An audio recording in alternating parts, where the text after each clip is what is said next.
guys, we're gonna be reacting to some more Llama Arts animated stories. This one is called Night It was Shift 2 years Stories. ago. I was called in to do the night shift, 10 p.m. to 4 a.m. at 7-Eleven, since somebody called out. The store was located on a busy road in a rather quiet and rural area. During the night shift, you could expect anywhere from 10 to 20 people come in to buy a beer That one was like a YouTube. That's Doritos. or something else. That's This one particular night, there was this one guy, mid-20s, that came in. Whoa. He started making weird noises, like loud yelling noises. I assumed he had some kind of mental disability. In fact, my brother has Mid-20s? I bet he's 25. a mental disability, so I immediately felt sympathy for the guy. He walked up to the counter without any items, with his head facing me, but his eyes were looking up at the ceiling. I felt uncomfortable. I honestly didn't know how to deal with it. I tried speaking with him, but he only responded in loud noises. I kept checking if he was with someone outside, but he was alone. There weren't any cars in the parking lot, so I assumed he walked. Yeah, he won't. He stood there for so long, looking up at the ceiling and making noises, that I tried to get him out by handing him a bag of chips and telling him he can go. Yes? I tried finding some kind of number to call for someone to help him. Then, out of nowhere, he finally turned around and walked out of the store. I felt so horrible for the man, but at the same time, I felt a bit creeped out. About an hour later, the phone on the counter rang. I picked up to hear the familiar yelling sounds of the man from earlier. It caught me off guard. I didn't know what to think, other than this has to be some kind of prank. I hung up on them and was now becoming paranoid of my surroundings, constantly checking the outside through the windows. Oh. Come 4 o'clock, the person working after me came in, finally allowing for me to go home. It wasn't my problem anymore. I got home and threw all my stuff on the table, ready to get to sleep. But my phone rang within a Oh my minute god, it's after that entering guy the door. again. Oh my I felt god. a chill run down my spine. Why would someone be calling at 4 a.m.? Yeah, like I for could real. only imagine it was bad news.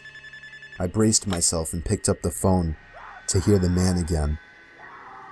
I felt sick to my stomach as I listened to the loud noises he made. I struggled to slam the phone to the receiver.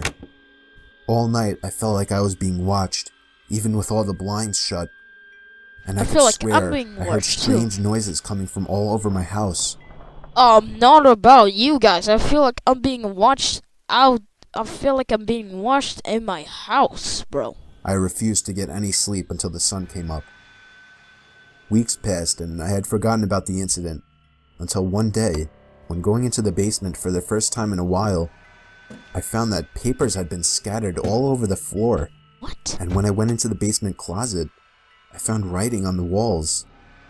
7-Eleven had been written in Sharpie on the wall, along with the address to the 7-Eleven I worked at and my house address. Oh. The most disturbing part, I also found various kitchen knives, along with a large pocket knife sitting in the closet. What started out as seemingly just an innocent person turning into something of a prank ultimately turned into something much more horrifying. He had been living down there for God knows how long, and I'm just grateful that, for whatever reason, he changed his mind and left, because I haven't seen or heard from him since. All I can say is that man is dangerously ill. Okay, that was sick. Alright, this next one is called A Disturbing True Snapchat Story 2. Let's go. This is a short but terrifying story of something that happened when I was Snapchatting a friend. I'm pretty young, I'm only 13, still in middle school. That's young Sean when he was a kid. A girl I That's really cute. liked had just recently started snapping me selfie pictures, and we started messaging each other for a few nights. Let's go. One night when I was watching TV, she sent me a snap of herself laying in her bed without a caption. I sent a message saying what's up. She sent another identical picture, this time with a caption saying not much, you? She set the timer to 10 seconds, so it gave me plenty of time to analyze the picture, including her bedroom in the background, and the dark outline of a person standing by her window. What the no? I quickly sent a response message saying, "Is that your brother by the window?" Yeah, please turn She around. sent another identical snap, this time captioned, "What do you mean?" In this picture, the figure at the window was closer, and I could see a hand pressed up against the glass. Look behind I closed you. the snap before the timer even ran out so I could tell her quicker. I said, "There's somebody at your window, turn around." Yes, for real, bro. She opened my snap almost immediately, and then I didn't hear from her again on the app. Oh no. I grew more and more worried as the minutes passed. I texted her a few times to no avail. I tried calling her a few times to no avail as well. Ugh. I didn't know her house phone number, otherwise I would have called her parents.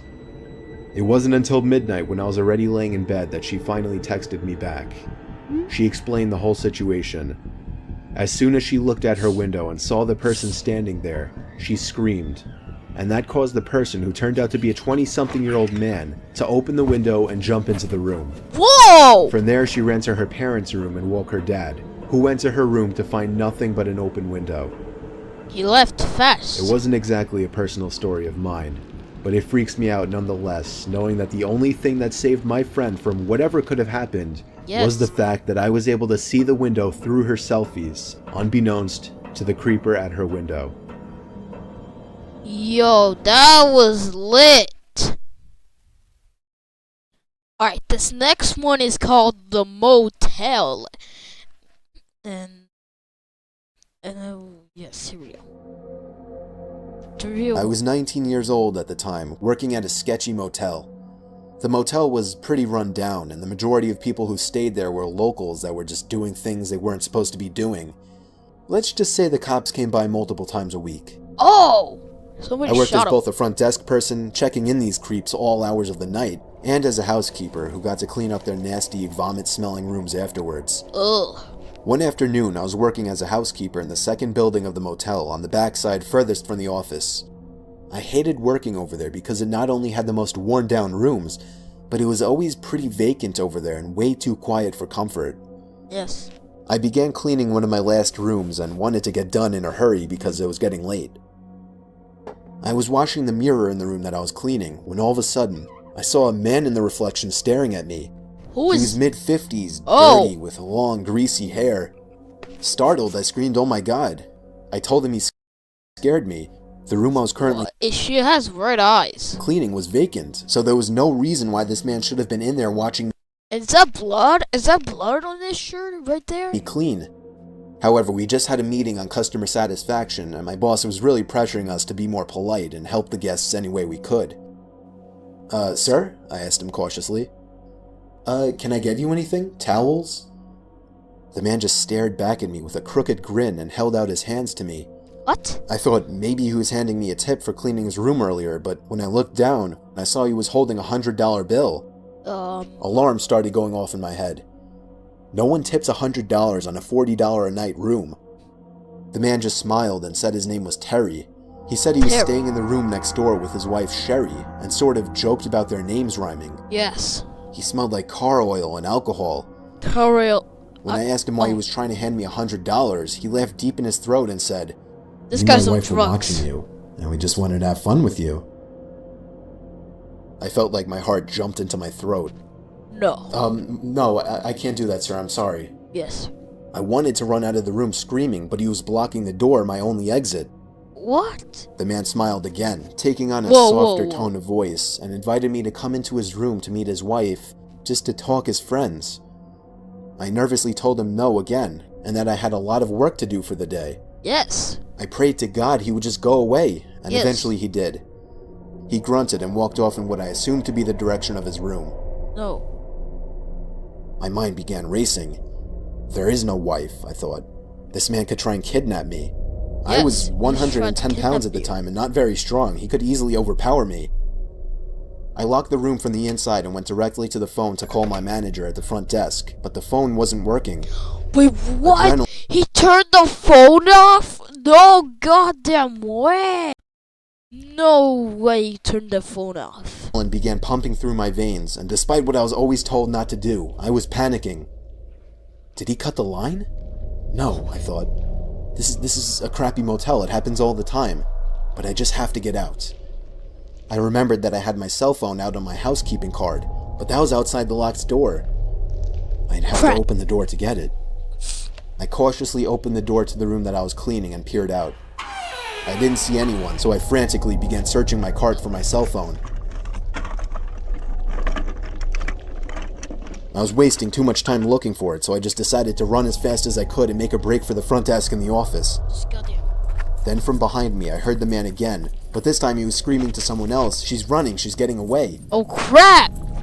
I could hear his shoes slamming against the pavement after me. I quickly turned the corner, grabbed my keycard, and let myself into a stockroom and locked the door. Within moments, I heard the sound of the dirty guy and someone else running outside, searching for me. I stayed in that stockroom for 30 minutes shaking until I could no longer hear him searching for me. I finally got the courage to run the rest of the way to the front desk. There. When I made it there, I collapsed into my boss's arms and he called the police. The man and whoever else was in the room with him peeled out before the cops could arrive, and I was beyond shaken up. According to the police who ran a search, this wasn't the first time he had done something like this, and he was actually wanted for sexual assault, gross sexual imposition, and in the past was once charged with rape. A few weeks later, on what happened to be my birthday, this guy was caught. A few weeks after that, I quit. He was I caught. will never again work at another motel. Yo. No freaking way. That was amazing.